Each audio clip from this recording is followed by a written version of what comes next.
सभी मित्रों को गुड मॉर्निंग। आप सभी का अपने चैनल के ऊपर स्वागत है। तो जैसा कि हमने प्रश्न सीरीज शुरू कर रखी थी, तो आज जो है कल ये एग्जाम है आपका।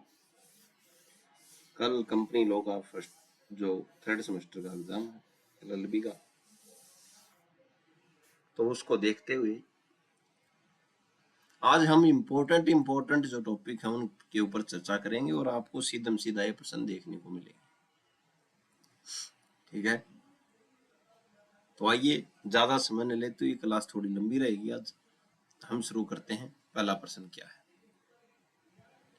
पहला प्रश्न ही जो है वो कंपनी की परिभाषा देता है कि कंपनी की परिभाषा क्या है।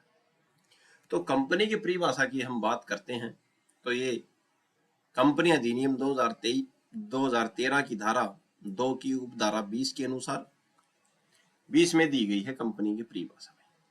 कंपनी से इस अधिनियम के अधीन, यानी कि ये जो अधिनियम है 2013 का, इसके अधीन या किसी पूर्व यानी कि पहले कोई कंपनी अधिनियम जो था के अधिनियम के अधीन निगमित, यानी कि कोई भी जो बनाई गई कोई भी कंपनी अभिप्रेरित है। ठीक है, तो कंपनी अधिनियम 2013 की धारा 20, 2013 की धारा 2 की उपधारा है 20, तो 2 की उपधारा 20 के अनुसार इस अधिनियम के अधीन या कोई पहले, यानी कि 2013 से जो पहले का जो अधिनियम था उसके अधीन कोई बनाई गई कंपनी से अभिप्रेरित है। यह है कंपनी की परिभाषा। यह कंपनी की पूर्ण परिभाषा नहीं है। क्यों नहीं है भाई? क्योंकि इससे कंपनी की वास्तविक जो स्वरूप का बोध नहीं होता भाई, कि वास्तविक स्वरूप क्या है कंपनी का। न्यायाधीश हुए एक लिंडले महोदय। न्यायाधीश लिंडले के अनुसार कंपनी ऐसे व्यक्तियों का क्या है? संघ है भाई। तो न्यायाधीश जो लिंडले बोलते हैं कि कंपनी ऐसे व्यक्तियों का समूह है जो अथवा समुदाय है जो क्या है, एक सामान्य कोष में धन या धन के तुल्य, यानी कि या तो धन हो या धन के तुल्य अंशदान करता है। ठीक है, और उसका उपयोग किसी सामान्य उद्देश्य के लिए करते हैं। ठीक है, तो न्यायाधीश लिंडले बोलते हैं कि जो कंपनी जो है वो ऐसे व्यक्तियों का क्या है? संघ है या समूह है। ठीक है, जो क्या है, सामान्य तौर पर ये कंपनी चलाने के लिए क्या चाहिए? कोष में धन, यानी कि पूंजी चाहिए। तो सामान्य कोष में धन या धन के तुल्य, यानी कि उसके पास धन नहीं है तो कुछ जमीन हो। ठीक है, तो धन के तुल्य का अंश दान करता है और उसका उपयोग क्या करता है भाई? किसी सामान्य उद्देश्य के लिए करते हैं। तो ये क्या है? कंपनी है भाई। ये न्यायाधीश लिंडले बोलते हैं। फिर अमसा के अनुसार कंपनी के लिए क्या बोला गया? अमसा ने कंपनी के बारे में बोला कि कंपनी से आशय, यानी कि कंपनी से मतलब सामान्य उद्देश्य के लिए निर्मित अनेक व्यक्तियों के एक साथ, अनेक व्यक्तियों के एक संघ से है भाई। ठीक है, यानी कि कंपनी का मतलब है कि भाई सामान्य उद्देश्य के लिए, कि सभी का उद्देश्य समान हो। ठीक है, और अनेक व्यक्तियों का एक क्या है? संघ। कंपनी एक ऐसा कर्तव्य व्यक्ति है जिसका वास्तविक कारोबार किन्हीं सजीव व्यक्तियों द्वारा किया जाता है। कंपनी तो निर्जीव है, लेकिन कंपनी का वास्तविक कारोबार किसके द्वारा किया जाएगा? सजीव व्यक्तियों द्वारा, कुछ सजीव व्यक्तियों के लाभ या हित के लिए किया जाता है। तो ये बोलते हैं सा भाई। ठीक है, आगे क्या बात है? आगे हम चर्चा करते हैं। कंपनी, क्या कंपनी एक विधिक व्यक्ति है? ठीक है, लेकिन यहाँ पे पहले ही बोल दिया है, कहाँ पे बोला था कि कृत्रिम व्यक्ति है भाई कंपनी। ठीक है, कृत्रिम व्यक्ति का मतलब यानी कि ये विधिक व्यक्ति है। ठीक है, आइए देखते हैं तो क्या कंपनी एक विधिक व्यक्ति है? समझाइए भाई। निगमन, यानी कि बनने के पश्चात कंपनी एक क्या हो जाती है भाई? विधिक व्यक्ति हो जाती है भाई। ठीक है, उसे कृत्रिम व्यक्तित्व प्राप्त हो जाता है, उसका अपना शाश्वत उत्तराधिकार होता है, यानी कंपनी का जो है खुद का उत्तराधिकार होता है। ठीक है, किसी सदस्य की अगर मृत्यु होती है, यानी कि कंपनी का खुद का अस्तित्व होता है। अगर किसी सदस्य की मृत्यु, ठीक है, अथवा सदस्यता में परिवर्तन का कंपनी पर कोई फर्क नहीं पड़ता।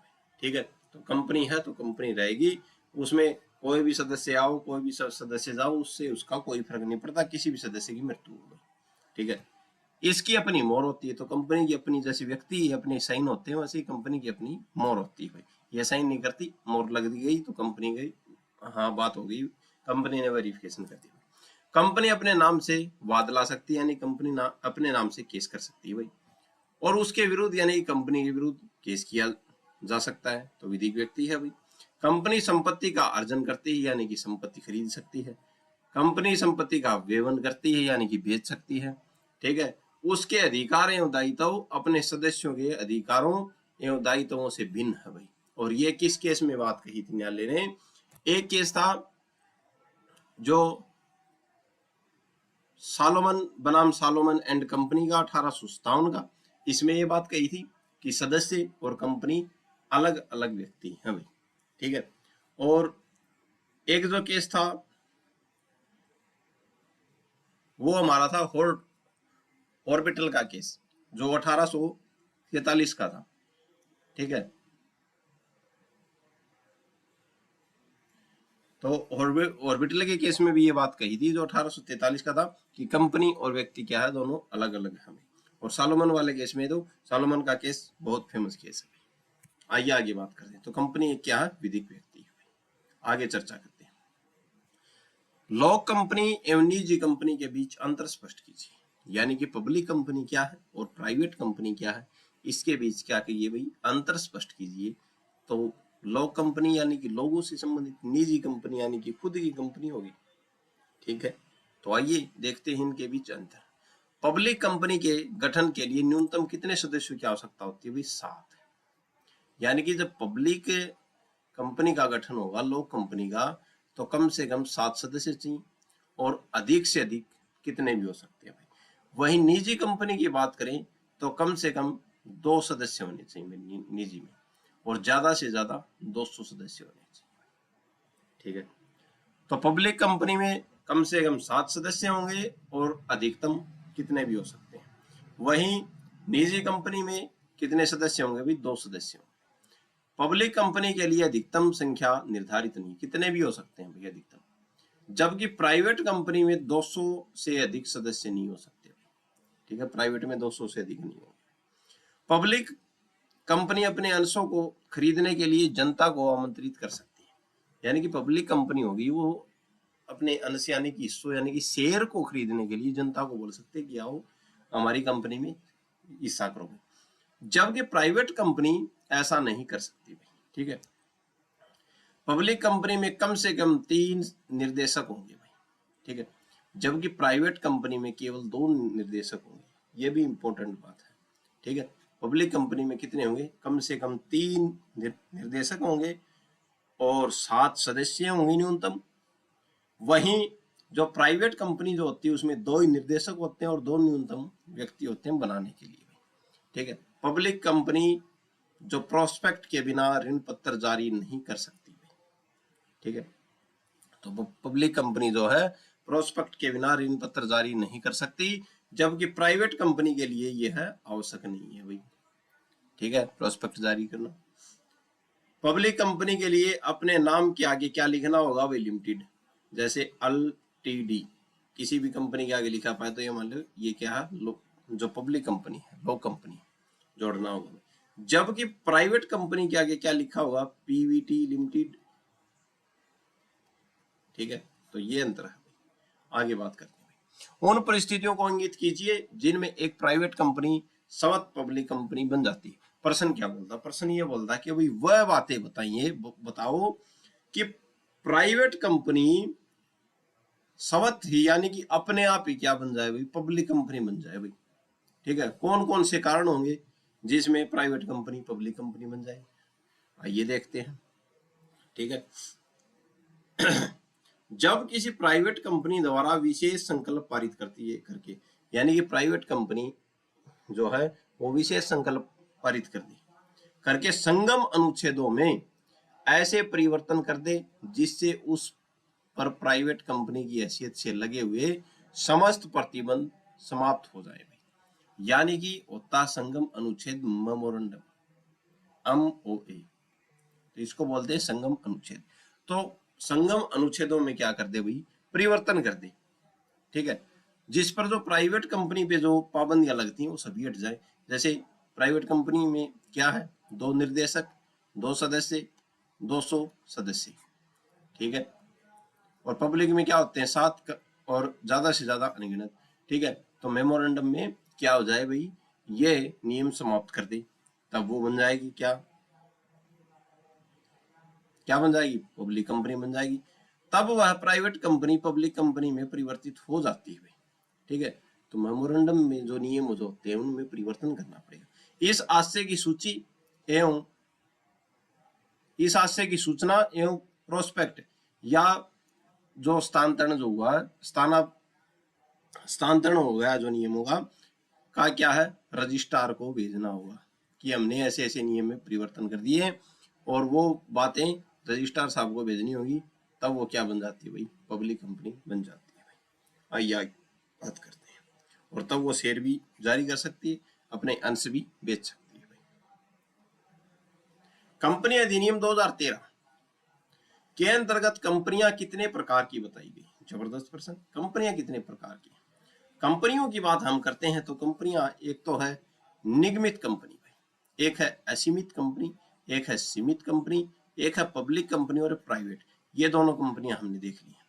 अब बात करते हैं कौन सी, निगमित और असीमित और सीमित। निगमित जो कंपनियां है वो 3 भागों में फिर से वर्गीकृत की गई है। तो निगमित यानी कि निगम, और एक कंपनी और है अनिगमित। ठीक है, तो अनिगमित, निगमित, असीमित और सीमित। ठीक है, तो निगमित जो कंपनियां हैं वो 3 वर्गों में फिर से बांट दी गई है। पहला है चार्टर, जो पहले राजा महाराजाओं के टाइम में बनते थे।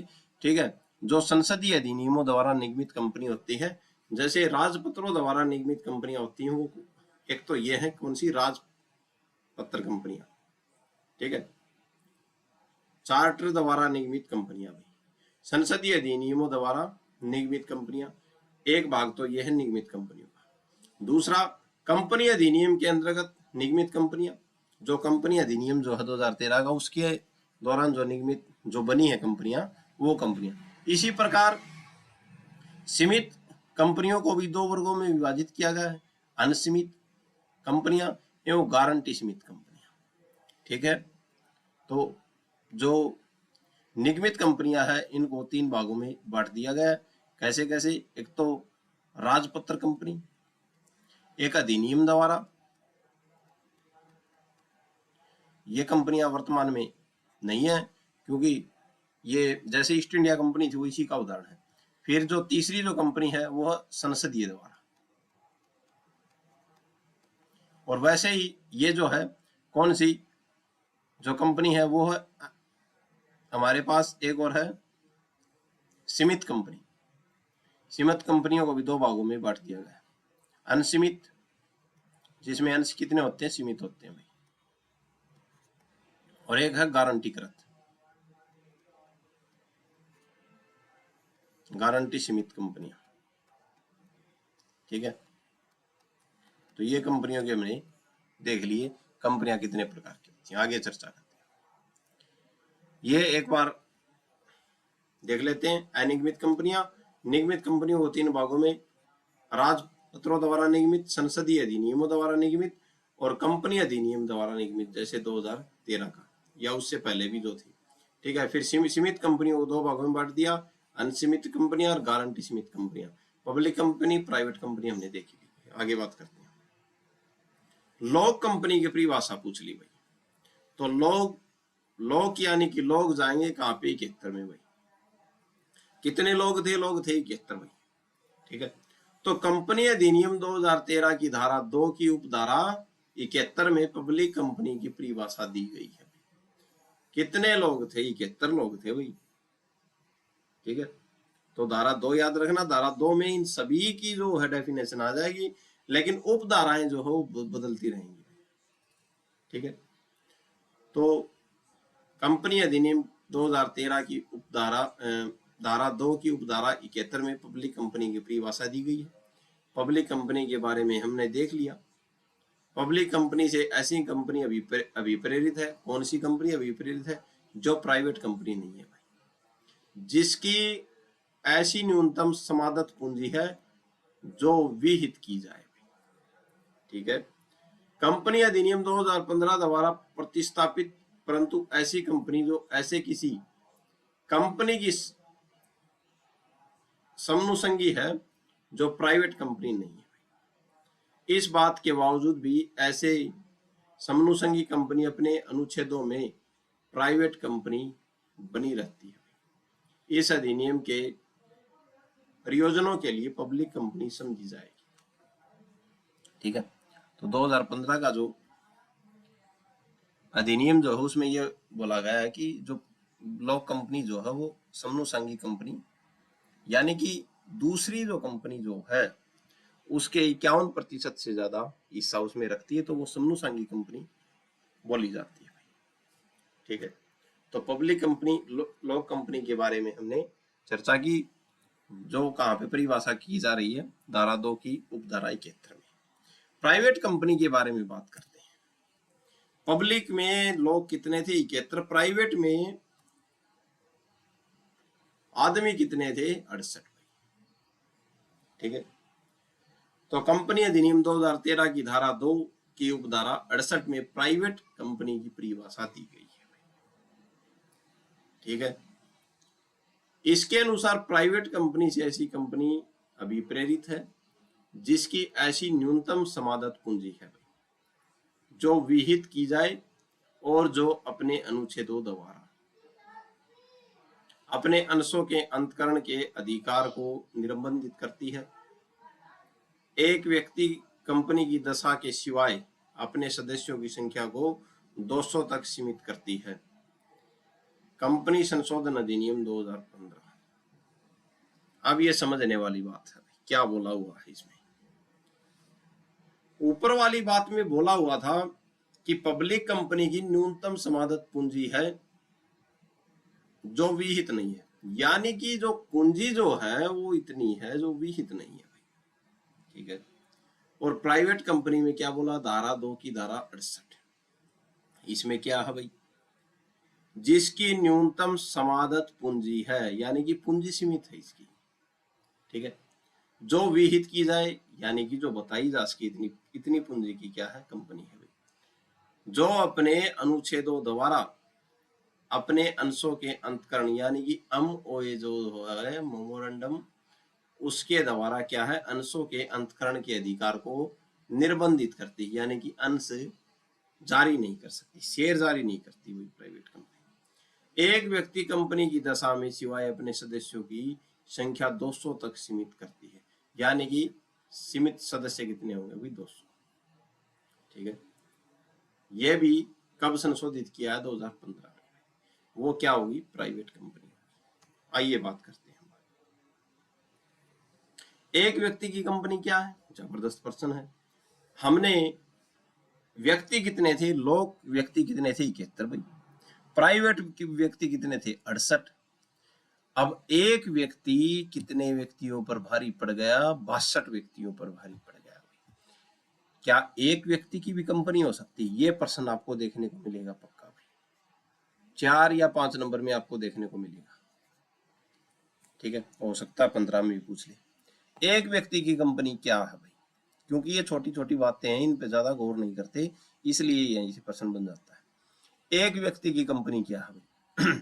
तो क्या हम एक व्यक्ति की भी कंपनी बना सकते हैं? हमने देखा जो पब्लिक जो कंपनी उसमें कम से कम 7 सदस्य चाहिए, अधिकतम कितने भी हो सकते हैं भाई। वहीं प्राइवेट कंपनी में हमने देखा कम से कम 2 सदस्य होने चाहिए और ज्यादा से ज्यादा 200 होने चाहिए। तो अब बात आ गई एक व्यक्ति की कंपनी भी हो सकती है, तो 2013 के नियम में ये बात नहीं थी, बाद में जोड़ी गई। तो एक व्यक्ति की भी कंपनी हो सकती है। ठीक है, एक व्यक्ति कंपनी अधिनियम की धारा 2 की उपधारा 62 में एक व्यक्ति कंपनी का प्रावधान किया गया है। ठीक है, तो पब्लिक कंपनी धारा 2 की उपधारा 71, लॉ कंपनी धारा 2 की उपधारा 68, वहीं एक व्यक्ति कंपनी 2 की धारा 62। ठीक है, एक व्यक्ति कंपनी का प्रावधान किया गया है भाई। इसके अनुसार एक व्यक्ति कंपनी से ऐसी कंपनी अभिप्रेरित है जिसमें सदस्य के रूप में केवल एक व्यक्ति है भाई। ठीक है भाई। इस प्रकार धारा 2 की उपधारा 62 में एक व्यक्ति कंपनी को सांविधिक मान्यता प्रदान की गई है। यह एक ऐसी कंपनी है जिसमें केवल मात्र एक सदस्य होता तथा वही कंपनी का संचालन करता है। ठीक है भाई, आई बात समझ में? 71, 68 और 62। ठीक है, लोक कंपनी 2 की धारा 71, 2 की उपधारा 68, 2 की उपधारा 62 लोक कंपनी। प्राइवेट कंपनी वही कौन सी है? एक व्यक्ति कंपनी। इसमें संचालन भी एक व्यक्ति करेगा और सदस्य भी एक व्यक्ति। आगे बात करते हैं, सरकारी कंपनी की परिभाषा दीजिए। देखिए समझने की बात है, एक तो है लोक कंपनी और एक है सरकारी कंपनी।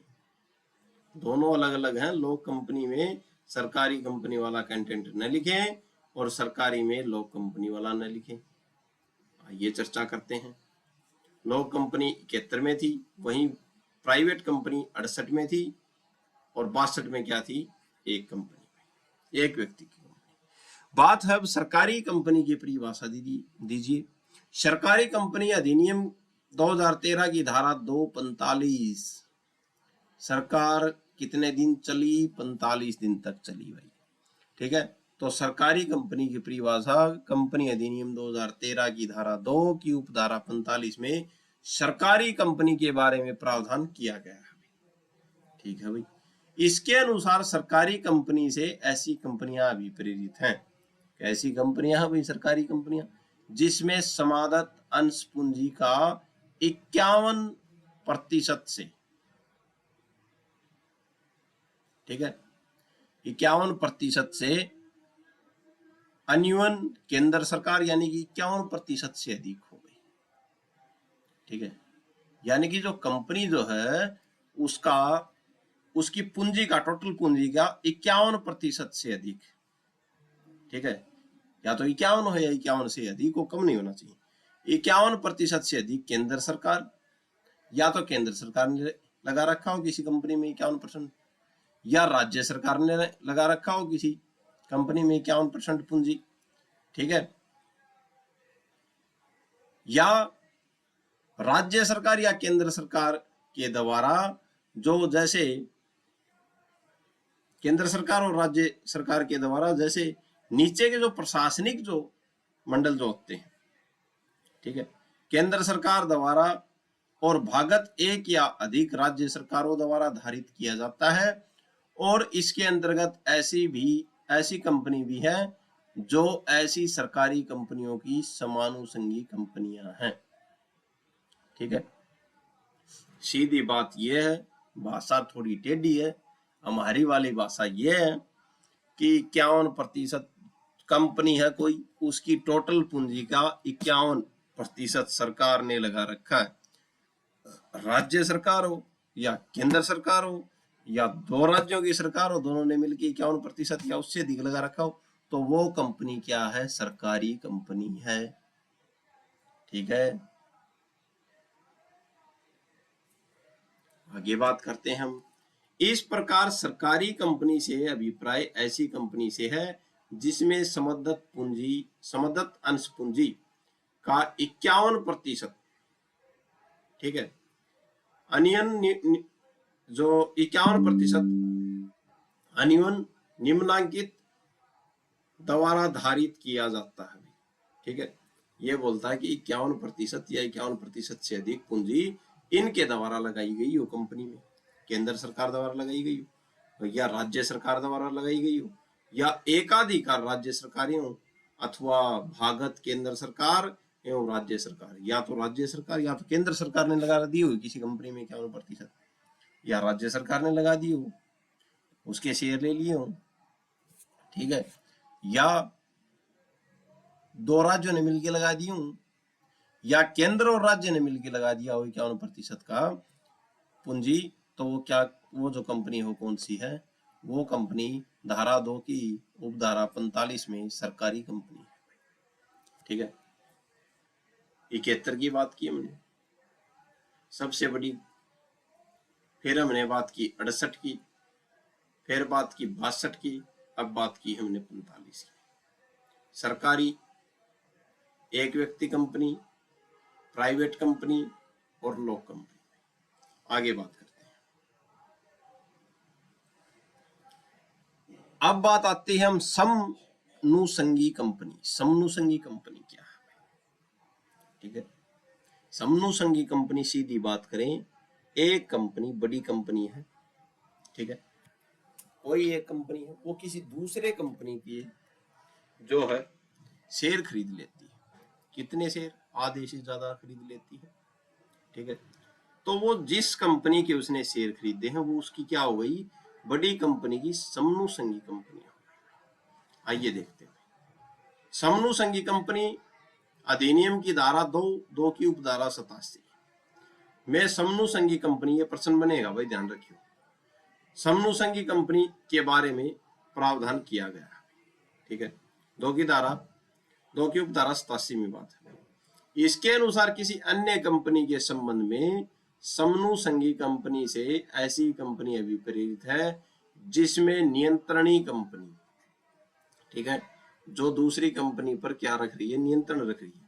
नियंत्रणी कंपनी निर्देशक बोर्ड की संरचना का नियंत्रण करती है, ठीक है, यानी कि जो निर्देशक जो बोर्ड जो है उनकी संरचना का, उनमें जो सदस्य बैठते हैं उनको नियंत्रित करती है, ठीक है। कुल अंश पूंजी मतदान शक्ति के आधे से अधिक का प्रयोग या नियंत्रण या तो समय या अपनी एक या एक से अधिक समनुसंगी कंपनियों के साथ मिलकर करती है। तो क्या है भाई? वो समनुसंगी कंपनी कहलाती है भाई, ठीक है। परंतु नियंत्रणी कंपनी का ऐसा वर्ग या ऐसे वर्ग जो विहित किए जाएं, ऐसी संख्या से जो विहित की जाए पर समनुसंगियों के लिए उत्तरदायी नहीं होगा, ठीक है। यानी कि जो नियंत्रणी जो कंपनी जो छोटी कंपनी के जो निर्देशक बोर्ड के ऊपर नियंत्रण करे हुए है या उसके जो शक्ति जो है मतदान शक्ति के आधे से अधिक का प्रयोग कर रही है नियंत्रणी कंपनी, तो क्या है भाई? वो किसके प्रति उत्तरदायी नहीं होगी? वो जो समनुसंगियों के लिए उत्तरदायी नहीं है। आगे बात करते हैं। आगे है नियंत्रणी कंपनी एवं सूचीबद्ध कंपनी। नियंत्रणी का मतलब सीधा है कि दूसरी कंपनी पर नियंत्रण करना, उसको बोला जाएगा नियंत्रणी कंपनी। नियंत्रणी कंपनी हमने 2 की उपधारा 87 में बात की थी, किसके बारे में? समनुसंगी कंपनी के बारे में। अब बात आती है नियंत्रणी कंपनी भाई, आइए देखते हैं। अधिनियम की धारा 45 में हमने किसके बारे में बात की थी? धारा 2:45 एक व्यक्ति के लिए, ठीक है। अब बात करते हैं नियंत्रणी कंपनी। नियंत्रणी कंपनी अधिनियम की धारा 2:46 के अनुसार एक या एक से अधिक कंपनियों के संबंध में नियंत्रणी कंपनी से ऐसी कंपनी अभिप्रेरित है जिसकी ऐसी कंपनियां समनुसंगी कंपनियां हैं, ठीक है। तो नियंत्रणी कंपनी वही है, धारा 2 की उपधारा 46, जो एक या एक से अधिक कंपनियों पर अपना नियंत्रण करे हुए है, ठीक है, और जिसकी वो दोनों कंपनियां क्या है? समनुसंगी कंपनियां हैं, ठीक है भाई। अभिव्यक्ति कंपनी में कोई भी निगमित निकाय सम्मिलित है, ठीक है। अभिव्यक्ति की जो कंपनी है उसमें कोई भी निगमित निकाय सम्मिलित है। कंपनी संशोधन अधिनियम 2017 द्वारा अंत स्थापित है। 2017 में क्या किया था? संशोधन किया था। अब बात करते हैं सूचीबद्ध कंपनी क्या है। कंपनी अधिनियम की धारा 252, 246 नियंत्रणी कंपनी, 245 एक व्यक्ति कंपनी, 271 लोक कंपनी, 287 जो है वो समनुसंगी कंपनी और 268 जो है वो प्राइवेट कंपनी। अब बात करते हैं हम 252 सूचीबद्ध कंपनी की बात करता है, ठीक है। अधिनियम की धारा 2 की उपधारा 52 के अनुसार सूचीबद्ध कंपनी से ऐसी कंपनी अभिप्रेरित है जिसकी कोई प्रतिभूति किसी मान्यता प्राप्त स्टॉक एक्सचेंज में सूचीबद्ध है, ठीक है। सूचीबद्ध कंपनी वो है जिसकी प्रतिभूति मान्यता प्राप्त स्टॉक एक्सचेंज में सूचीबद्ध है।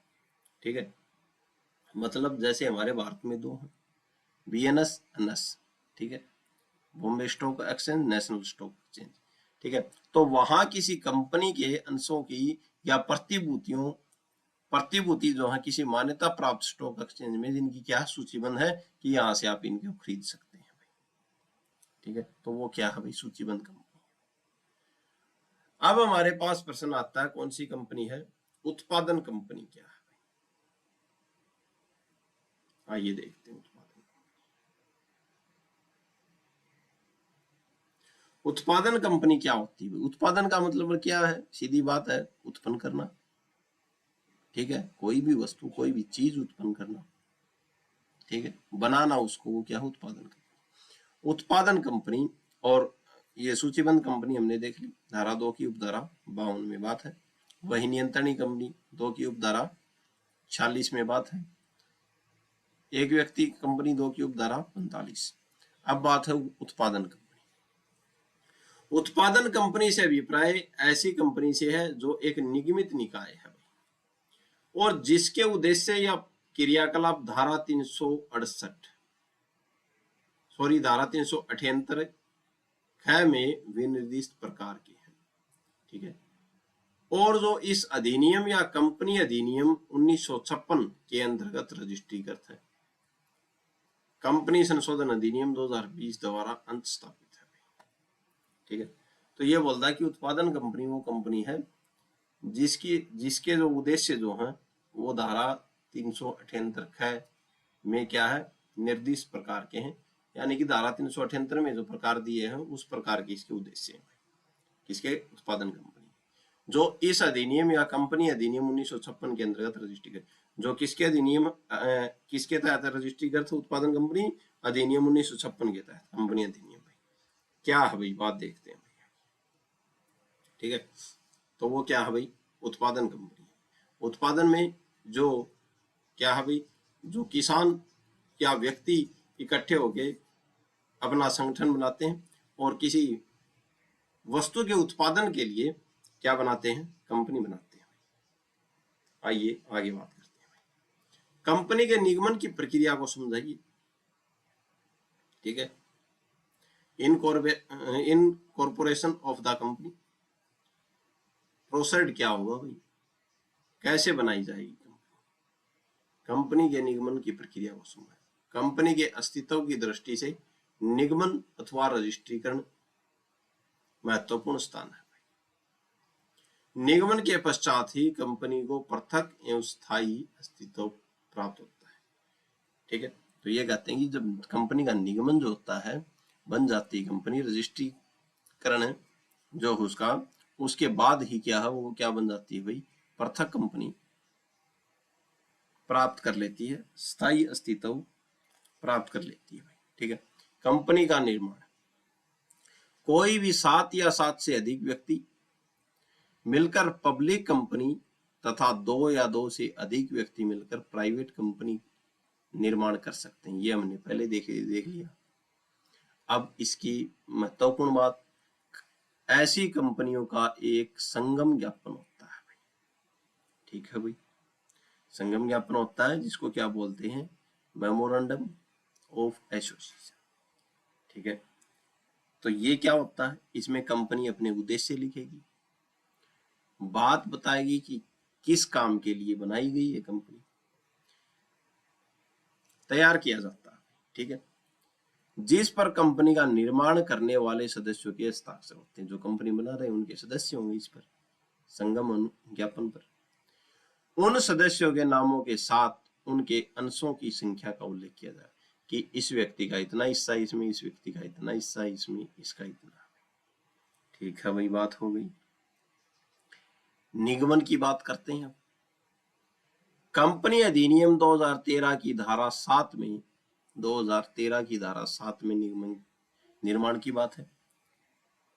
कंपनी के निर्माण के बारे में 2 प्रावधान किए गए हैं। कौन कौन से प्रावधान? इसके अनुसार कंपनी के निगमन और रजिस्ट्रीकरण के लिए उस कंपनी रजिस्ट्रार को जिसकी आधिकारिकता के भीतर उस कंपनी का रजिस्ट्रीकृत कार्यालय स्थित किया जाना प्रस्तावित है आवेदन करना होगा। बात यह बोली जा रही है कि कंपनी अधिनियम 2013 की धारा 7 में क्या होगा भाई, कंपनी का जब निर्माण होता है तो कंपनी के निर्माण और रजिस्ट्रीकरण के लिए क्या किया जाएगा, कंपनी रजिस्ट्रार जो है उस एरिया का उसकी आधिकारिकता के भीतर, यानी कि कंपनी निर्माण कहाँ पे हो रहा है, जैसे मान लो भाई हरियाणा में कंपनी निर्माण हो रहा है और हरियाणा में कोई विशेष जगह जैसे फरीदाबाद हो रहा है, तो फरीदाबाद की जो कंपनी रजिस्ट्रीकरण करने वाले जो रजिस्ट्रार जो हैं, ठीक है, वहां पे जाके उनके कार्यालय में रजिस्ट्रीकृत कार्यालय स्थित किया जाना प्रस्तावित है कि हम कंपनी का कार्यालय यहाँ पे खोल रहे हैं, आप क्या करें, हमें स्वीकृति दे भाई, आवेदन करना होगा भाई। ठीक है, आगे बात करते हैं। संगम ज्ञापन, वही बात आ गई भाई। ठीक है, कौन सी बात आ गई, वही बात आ गई, देखते हैं भाई। संगम ज्ञापन मैंने बोला था, और ये प्रश्न बनेगा आपके, देख लेना, पक्का बनेगा। मेमोरेंडम ऑफ एसोसिएशन, संगम ज्ञापन क्या है, एक आगे आया संगम अनुच्छेद AOA, ये है MOA। संगम ज्ञापन भी कंपनी के निर्माण से संबंधित यह एक महत्वपूर्ण दस्तावेज है। ठीक है भाई, संगम ज्ञापन में बातों का उल्लेख किया गया है, ठीक है,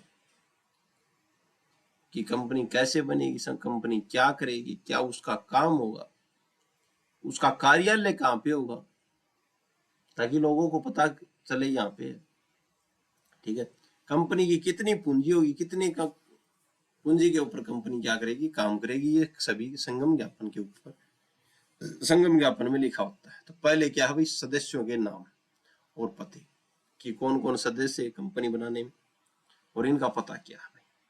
फिर उनका व्यवसाय, कंपनी क्या काम करेगी, कौन सा बिजनेस करेगी, उनके द्वारा आधारित अंशों की संख्या, ठीक है, यानी कि कंपनी कितनी पूंजी से व्यापार शुरू करेगी, प्रस्तावित रजिस्ट्रीकृत कार्यालय का विवरण आदि। इसमें यह बताया जाएगा कि कंपनी का कार्यालय कहाँ पे रजिस्ट्रीकृत होगा, कहाँ पे होगा। ठीक है भाई, आगे बात करते हैं हम। संगम ज्ञापन पर सभी सदस्यों द्वारा क्या किए जाएंगे भाई, हस्ताक्षर किए जाएंगे भाई, साइन किए जाएंगे, तथा उस पर कंपनी की मोहर अंकित की जाएगी भाई। ये मोहर है भाई कंपनी के, कंपनी ने भी साइन कर दिया, हाँ बनाओ भाई विधिक व्यक्ति। कंपनी का निर्माण निगमन संगम ज्ञापन के बिना नहीं हो सकता भाई। वस्तुत संगम ज्ञापन कंपनी का चार्टर होता है भाई। ठीक है, जो संगम ज्ञापन जो होता है वो कंपनी का क्या है, चार्टर होता है, जो अधिनियम के अंतर्गत कंपनी के अधिकारों को क्या करता है, निर्धारित करता है। संगम ज्ञापन में उल्लेखित आधारभूत बातों के आधार पर ही कंपनी का निर्माण किया जाता है, निगमन किया जाता है, अन्यथा नहीं। तो संगम ज्ञापन जरूरी है। ठीक है, MOA जरूरी है। संगम ज्ञापन का आदर्श प्रारूप, मॉडल, ठीक है, आदर्श प्रारूप में होना अपेक्षित है भाई। ठीक है, मॉडल ड्राफ्ट में होना जरूरी है भाई। साथ ही वे मुद्रित पैराग्राफों में विभक्त, क्रमानुसार अंकित किया और सदस्यों द्वारा हस्ताक्षर तथा कम से कम एक साक्षी द्वारा प्रमाणित होना वांछित है भाई। यानी कि एक सभी के तो साइन होने चाहिए और एक क्या होना चाहिए, गवाह होना चाहिए भाई। ठीक है, किसका, हस्ताक्षरों का, कि इन्हीं व्यक्तियों ने क्या किए, साइन किए। संगम ज्ञापन निर्धारित मूल्य के स्टंप पर होना चाहिए। ठीक है, तो जो निर्धारित मूल्य जो है उसके स्टंप पे होना चाहिए भाई संगम ज्ञापन। ठीक है, आगे बात करते हैं भाई। अब बात आती है संगम अनुच्छेद की। ठीक है, तो संगम ज्ञापन जो होता है वो जो लोगों को दिखाने के लिए होता है। ठीक है, मतलब कोई भी व्यक्ति ये देख सकता है कि कंपनी की पूंजी कितनी है, कौन कौन इसके सदस्य हैं, इसका कार्यालय कहाँ पे, क्या ये कंपनी बिजनेस करती है भाई। अब है संगम अनुच्छेद, जो आंतरिक जो मामले जो हैं कंपनी के, उनके बारे में होता है। अंतर्नियम जो होते हैं कंपनी के, उसको बोलते हैं संगम अनुच्छेद। संगम अनुच्छेद, संगम ज्ञापन, सीमा नियम भाई, ठीक है, सीमा नियम की तरह। और संगम अनुच्छेद भी कंपनी के निगमन का एक महत्वपूर्ण दस्तावेज है। इसे कंपनी के अंतर नियम भी कहा जाता है। कंपनी के अंदर के नियम क्या होंगे, ठीक है, कंपनी में कितने सदस्य काम करेंगे, कंपनी का कोष अध्यक्ष कौन होगा, कैसे काम करवाया जाएगा, क्या क्या कंपनी में नियम होंगे, कितने कितने घंटे की ड्यूटी होगी, ठीक है, ये सभी क्या है, संगम अनुच्छेद है। कंपनी के निगमन अर्थात रजिस्ट्रीकरण के लिए प्रस्तुत किए जाने वाले आवेदन पत्र के साथ संगम अनुच्छेद का संलग्न किया जाना भी आवश्यक है, ठीक है। तो जो आवेदन पत्र किया रजिस्ट्रीकरण के लिए, उसके साथ संगम अनुच्छेद का पत्र भी जरूरी है। संगम अनुच्छेद में कंपनी की आंतरिक व्यवस्था संबंधी नियमों व उप नियमों का उल्लेख रहता है कि कंपनी में क्या क्या नियम होंगे, ठीक है। यह अंतर नियम यानी अंदर के नियम कंपनी के संगम ज्ञापन में वर्णित उद्देश्यों की, क्या उद्देश्य है कंपनी का, एवं कार्यों की क्रियान्वित सुनिश्चित करते हैं भाई, अर्थात उन्हें सुकर बनाते हैं, ठीक है। तो जो संगम अनुच्छेद जो है, उसमें नियम जो होते हैं, तो संगम ज्ञापन में जो उद्देश्य होते हैं उनको पूरा करने के लिए वो क्या करते हैं भाई, कार्य करते हैं, ठीक है। यहाँ ये उल्लेखनीय है कि अनसीमित पब्लिक कंपनी के रजिस्ट्रीकरण के लिए संगम अनुच्छेदों का प्रस्तुत किया जाना आवश्यक नहीं है, यह स्वैच्छिक है, ठीक है। तो यहाँ पे ये बोला गया कि यहाँ उल्लेखित है कि अनसीमित, जो अंश जहाँ पे सीमित होते हैं, पब्लिक कंपनी के रजिस्ट्रीकरण के लिए क्या संगम अनुच्छेदों का प्रस्तुत किया जाना आवश्यक नहीं, ये क्या है, ऐच्छिक है, इच्छा के ऊपर है। असीमित तथा अंशों द्वारा, असीमित तथा अंशों द्वारा सीमित अथवा गारंटी द्वारा सीमित प्राइवेट कंपनी के निगमन अर्थात रजिस्ट्रीकरण के लिए संगम ज्ञापन के साथ साथ संगम अनुच्छेदों का रजिस्ट्रीकरण कराया जाना भी अनिवार्य है। तो इसमें दोनों जरूरी है, संगम अनुच्छेद भी और संगम ज्ञापन भी, ठीक है। लेकिन यहाँ जो है अनसीमित जो पब्लिक कंपनी जो होती है, जिसमें अंश सीमित होते हैं, तो इसके रजिस्ट्रीकरण के लिए संगम अनुच्छेदों का प्रस्तुत किया जाना आवश्यक नहीं है, ठीक है।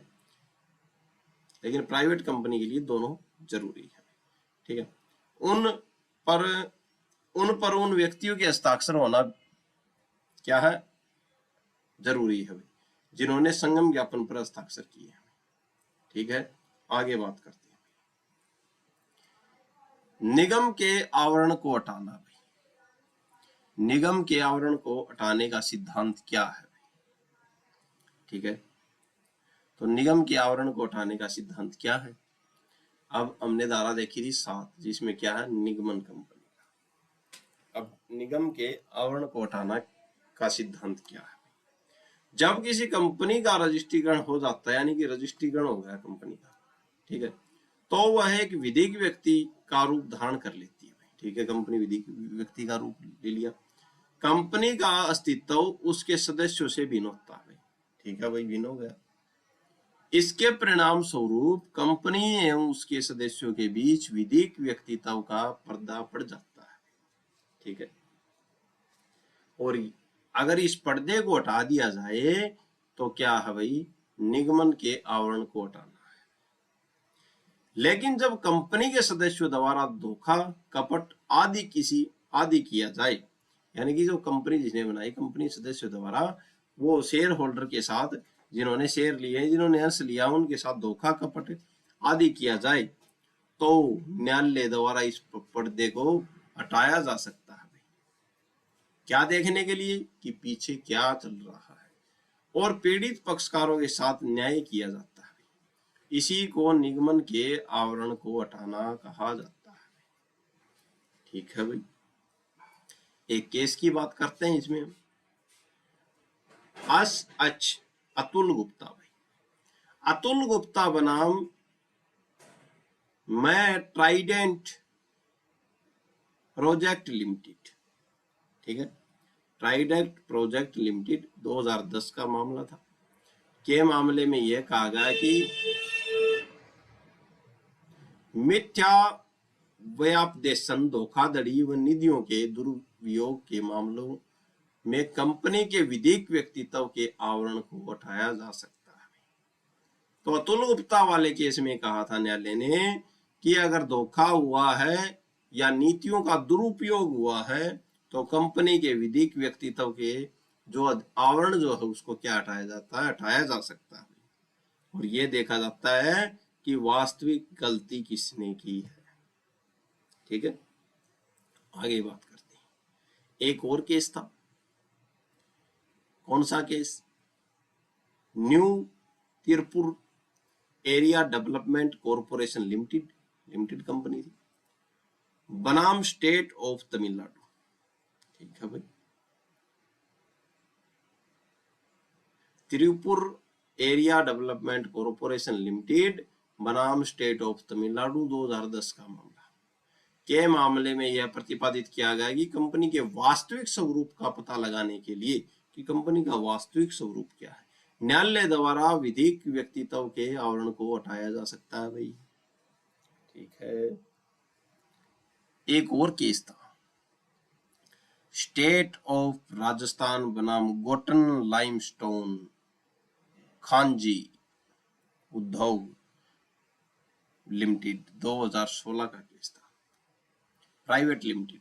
के मामले में उच्चतम न्यायालय द्वारा यह भी निर्धारित किया गया कि निगमन के आवरण को हटाने के सिद्धांत को लोकहित तथा विधि का उल्लंघन किए जाने पर लागू किया जा सकता है। न्यायालय ने कहा अगर लोकहित में कोई गलत काम किया है तो ये देख सकते हैं कि किसने किया है, और अगर विधि का उल्लंघन किया है तो हम ये देख सकते हैं किसने किया है। न्यायालय द्वारा सदैव निगमन के आवरण को हटाया जा सकता है।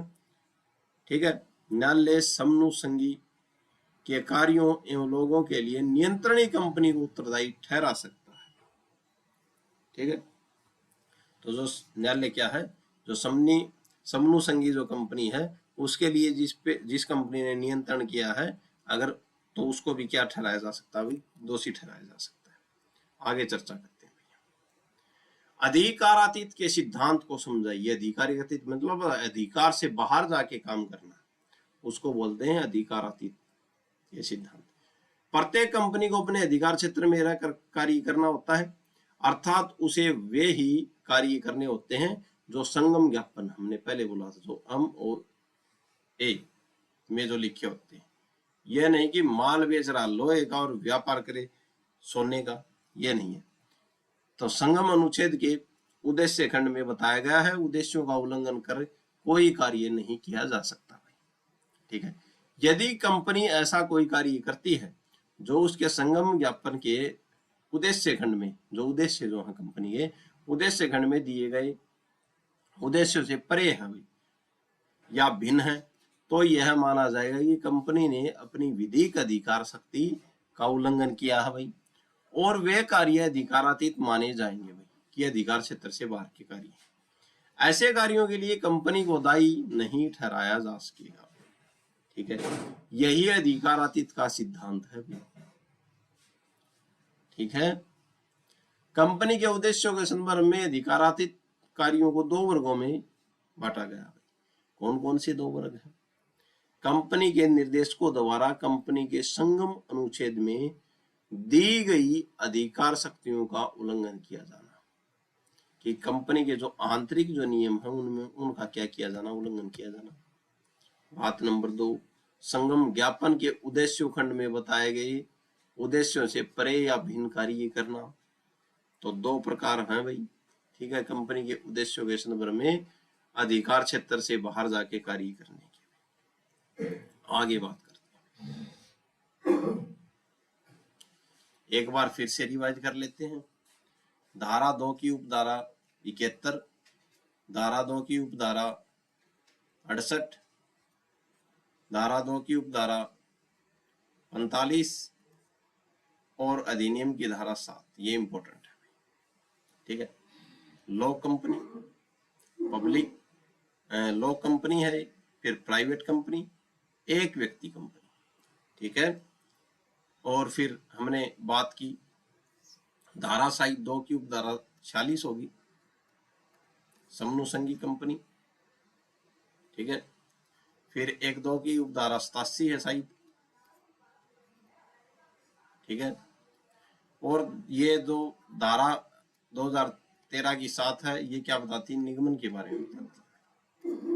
ठीक है, आइए आगे चर्चा करते हैं भाई। विवरणिका की परिभाषा दीजिए। प्रोस्पेक्ट क्या होता है भाई? विवरणिका ये नहीं बोलते विवरण पत्र दिखाओ भाई इसका।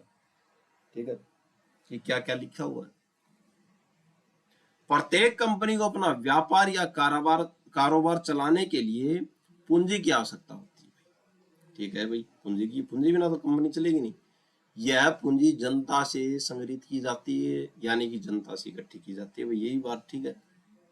इसके दो स्रोत होते हैं, एक तो अंश और एक होता है ऋण पत्र। अंश यानी कि एक तो शेयर्स होते हैं और दूसरा क्या होता है, ऋण पत्र यानी कि डिबेंचर्स। ठीक है भाई, होते हैं भाई।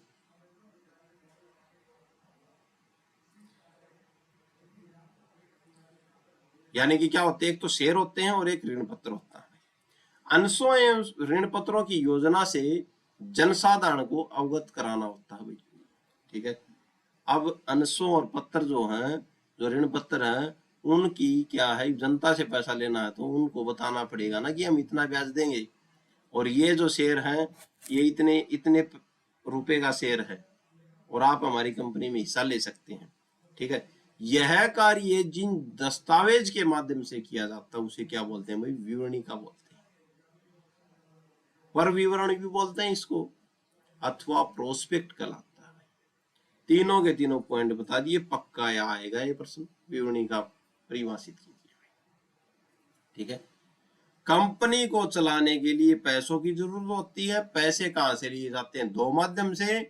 एक जनता से लिए जाते हैं, एक तो शेयर्स जारी करके यानी कि अंश जारी करके, और दूसरा ऋण पत्र जारी करके कि हम आपको ऋण देंगे, आप हमको पैसा दो।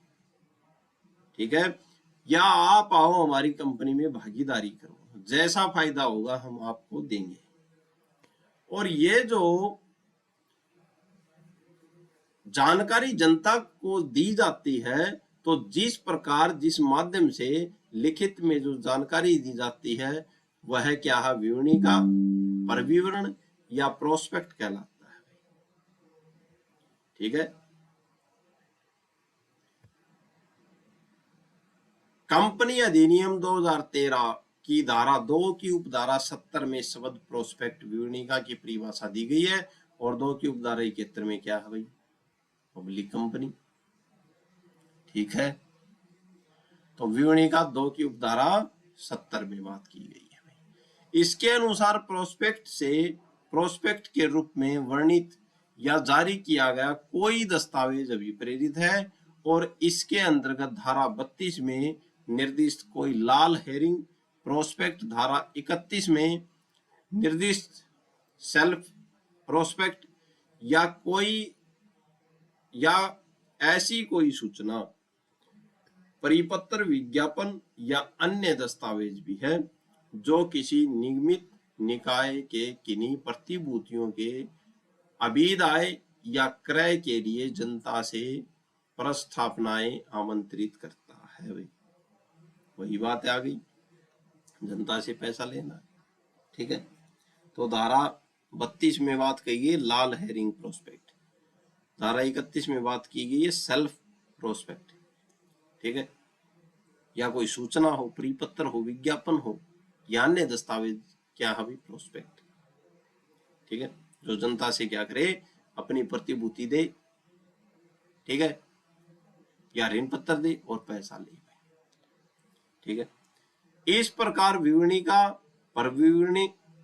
परविवरण अथवा प्रोस्पेक्ट से अभिप्राय ऐसे परिपत्र से है जो कानून के द्वारा या कंपनी की ओर से जनता को कंपनी के अंशों या ऋण पत्रों के कार्य हेतु प्रेरित करने के लिए जारी किया जाता है। इसमें उन शर्तों का उल्लेख रहता है जिनके अधीन व्यक्ति कंपनी के अंशों अथवा ऋण पत्रों को क्रय करता है। तो प्रोस्पेक्ट में क्या रहता है, उन शर्तों का उल्लेख है कि आप हमारे शेयर लोगे तो ये फायदा होगा, ये शर्त उसमें भी लिखी होती है। आगे बात करते हैं।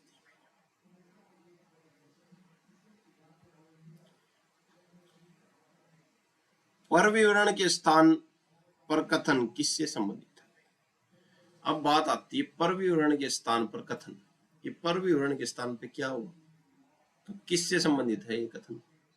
पब्लिक कंपनी, लोक कंपनी अपने लिए पूंजी की व्यवस्था जनता के अंशों, ऋण पत्रों, स्थायी जमा के माध्यम से करती है। पब्लिक कंपनी को पूंजी चाहिए और वो कैसे आएगी? अंशों से आएगी, ऋण पत्र से आएगी या स्थायी जमा करके आएगी। प्राइवेट कंपनियों द्वारा सामान्यतः ऐसा नहीं किया जाता। प्राइवेट कंपनी के पास पैसा होता है, क्यों करेगी ऐसा? पब्लिक कंपनियों द्वारा अंश, ऋण पत्र, स्थायी जमा आदि के लिए जनता को आमंत्रित किया जाता है कि आप आओ, हमें ऐसे ऐसे पैसा दो, हम कंपनी मिलके चलाएंगे। और यह कार्य प्रोस्पेक्ट के माध्यम से किया जाता है। ठीक है, जैसे आप LIC ले रहे हैं किसी, ठीक है, तो आपको पहले बता दिया जाता है ये शर्तें हैं आपके पास।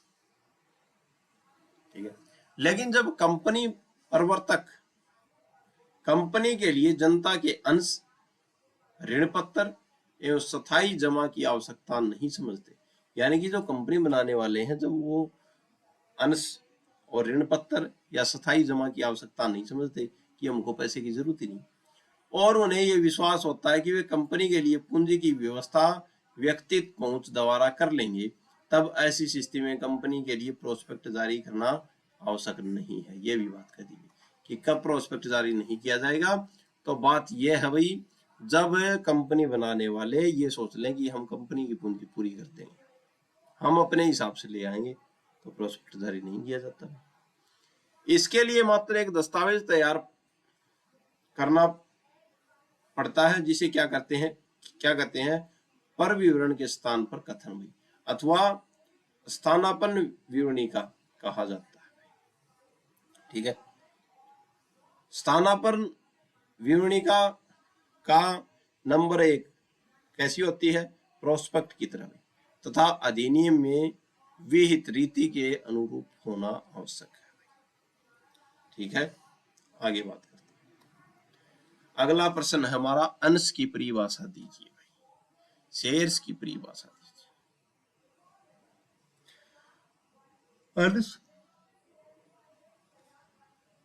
अंश जिसे प्रचलित भाषा में शेयर कहा जाता है, कंपनी के लिए अर्थ संग्रहण अथवा पूंजी जुटाने का एक महत्वपूर्ण स्रोत अथवा साधन है।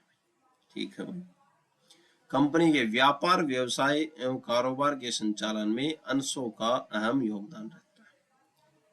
कंपनी अंशों, ऋण पत्रों तथा स्थाग्रिम जमा आदि यानी कि स्थायी जमा आदि संसाधनों से पूंजी जुटाती है। ठीक है भाई, कंपनी परिभाषा अधिनियम 2013 की धारा 2 की उपधारा 84 में शब्द अंश की परिभाषा दी गई है। 84 में क्या है? अंश। इसके अनुसार अंश से किसी कंपनी की अंश पूंजी में कोई अंश अभिप्रेरित है, यानी कंपनी की जो पूंजी उसमें से अंश पूंजी से कोई अंश अभिप्रेरित है और इसके अंतर्गत स्टॉक भी है। ठीक है, लिंडले के अनुसार, लिंडले महोदय क्या बोलते हैं भाई, किसी कंपनी का अंश कंपनी पूंजी के निश्चित अंश को अभिव्यक्त करता है, यानी कि किसी कंपनी का अंश कंपनी पूंजी के निश्चित अंश को क्या करता है? अभिव्यक्त करता है कि इतना अंश। आगे बात करते हैं भाई। अगला प्रश्न है हमारे पास, अंश कितने प्रकार के होते हैं भाई? 2 प्रकार के माने गए। कौन कौन से? इक्विटी अंश और अधिमानी अंश। ठीक है, इक्विटी अंश और अधिमानी अंश भाई, आइए देखते हैं। अधिमानी अंश फिर निम्न दो प्रकार के माने गए। ठीक है, अधिमानी अंश फिर क्या है, निम्नलिखित प्रकार के माने गए। तो ये इक्विटी शेयर्स और अधिमानी दो प्रकार के अंश हैं, और अधिमानी जो अंश है इनको फिर से बांट दिया गया है, संचयी एवं असंचयी, भागीदारी एवं अभागीदारी अंश, मोचनीय एवं अमोचनीय अंश, तथा परिवर्तनशील तथा अपरिवर्तनशील। आइए बात करते हैं। पहला अंश है इक्विटी शेयर। इक्विटी अंश को साधारण अंश भी कहा जाता है भाई। इक्विटी अंश से अभिप्राय ऐसे अंश से है जो अधिमानी अंश नहीं है। ठीक है भाई, इक्विटी अंशधारियों को लाभांश का भुगतान अथवा परिसमापन की दशा में पूंजी की वापसी तभी होती है जब अधिमानी अंशधारियों को लाभांश का भुगतान अथवा परिसमापन की दशा में पूंजी की वापसी कर दी गई है। तो इक्विटी जो अंश जो होते हैं उनको पूंजी कब मिलेगी, जब जो अधिमानी जो अंशधारी हैं उनको अपना हिस्सा दे दिया जाता है, उसके बाद में मिलेगी। ठीक है भाई, इक्विटी अंशधारियों को अधिमानी अंशधारियों की भांति निश्चित दर से लाभांश प्राप्त करने का अधिकार नहीं है। ठीक है, तो जो इक्विटी अंशधारी हैं वो एक निश्चित दर से लाभांश प्राप्त करने का अधिकार उनके पास नहीं है। अतः उन्हें कितना लाभांश दिया जाए यह कंपनी के निर्देशकों के विवेक पर निर्भर करता है। तो इक्विटी शेयर वाले जो हैं उनको कितना लाभ दिया जाए ये कंपनी के निर्देशकों के विवेक के ऊपर क्या करता है भाई, डिपेंड करता है। ठीक है, अब अधिमानियों का ये पहले ही बोल दिया कि इनकी तो निश्चित क्या होगी भाई, लाभांश होगा, निश्चित लाभांश दर होगी। अधिमानी अंश, इन्हें अधिमान्यता प्राप्त अंश भी कहा जाता है। अधिमानी अंशों से अभिप्राय अंशों द्वारा सीमित कंपनी की पूंजी के उन अंशों से हैं जो अर्घ लिखित दोनों अपेक्षाओं की पूर्ति करते हैं। ठीक है भाई, इसमें एक निश्चित लाभांश की राशि या निश्चित दर से लाभांश के भुगतान का प्रथम अधिकार प्राप्त होता है। तो अधिमानी में क्या है, निश्चित पहले लिख दिया जाता है कि निश्चित क्या दिया जाएगा आपको, निश्चित लाभांश, और क्या दिया जाएगा, निश्चित दर दी जाएगी भाई, तथा कंपनी के परिसमापन या पूंजी की वापसी की दशा में इन अंशों चुकता की जाती है धनराशि की वापसी का प्रथम अधिकार होता है। तो ये जो अधिमानी जो अंश है, तो जब कंपनी की अगर वो परिसमापन होता है कंपनी का, कंपनी डूब रही है या कंपनी समापन हो रही है, तो इनकी पूंजी सबसे पहले दी जाती है भाई, इनकी अधिमानी अंशों।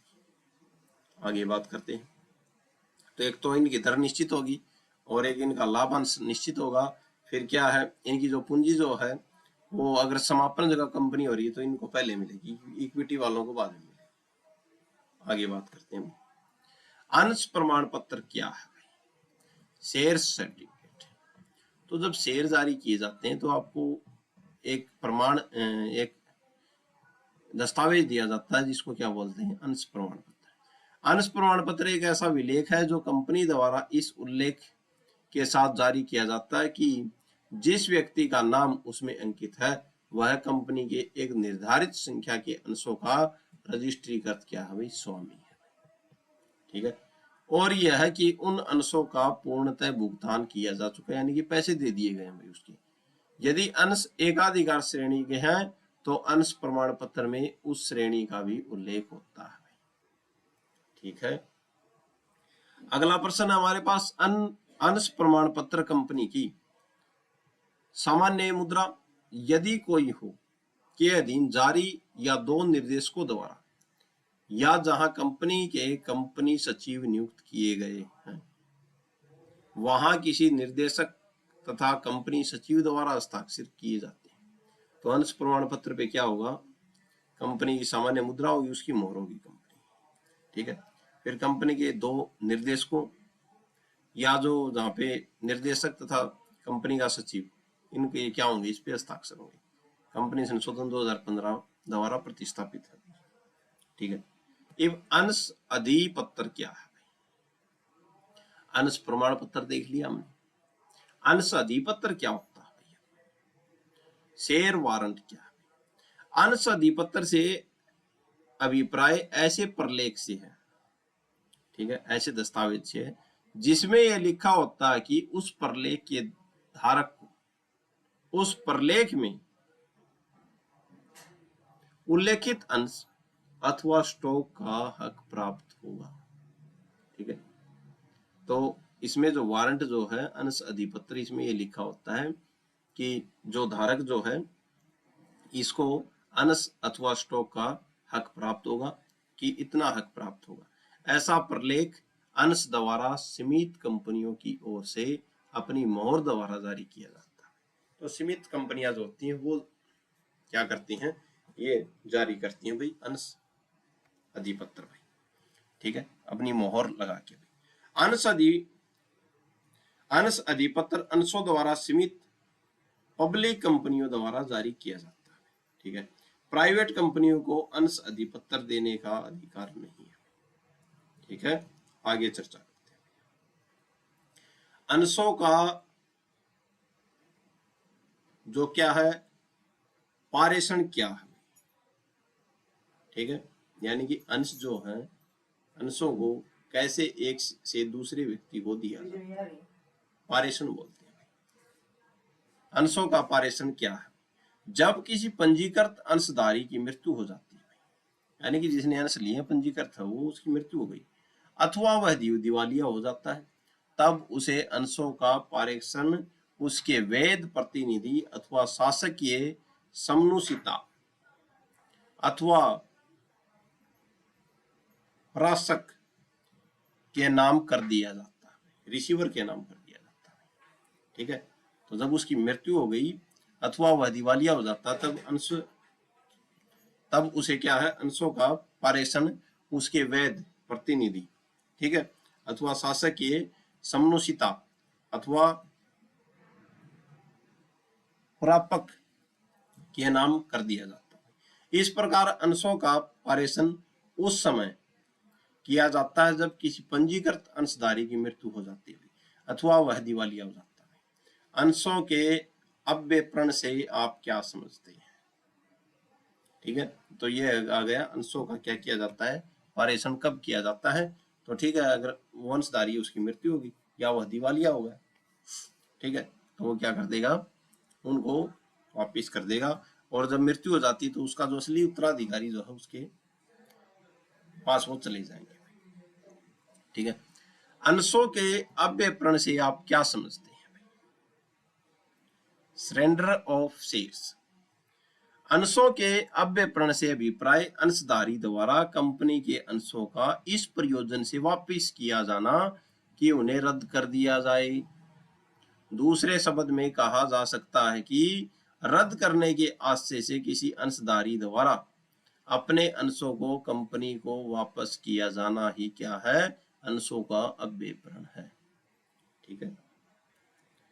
अंशों का अव्यपरण में एक सरल शब्द है, बताते हैं कि अगर कोई अंशधारी उसको ये लग गया कि आपके शेयर रद्द होंगे, तो वो क्या करेगा, पहले ही क्या कर देगा, कंपनी को वापस कर देगा, ये लो आपके शेयर। उसको ये डर है कि शेयर रद्द न हो जाए। ठीक है, तो अव्यपरण कर देगा उस कंपनी अंशों का। उसने पैसे नहीं दिए तो भी वापिस अव्यपरण कर देगा कि रद्द है, या आधे पैसे दिए पूरे पैसे नहीं दिए तो भी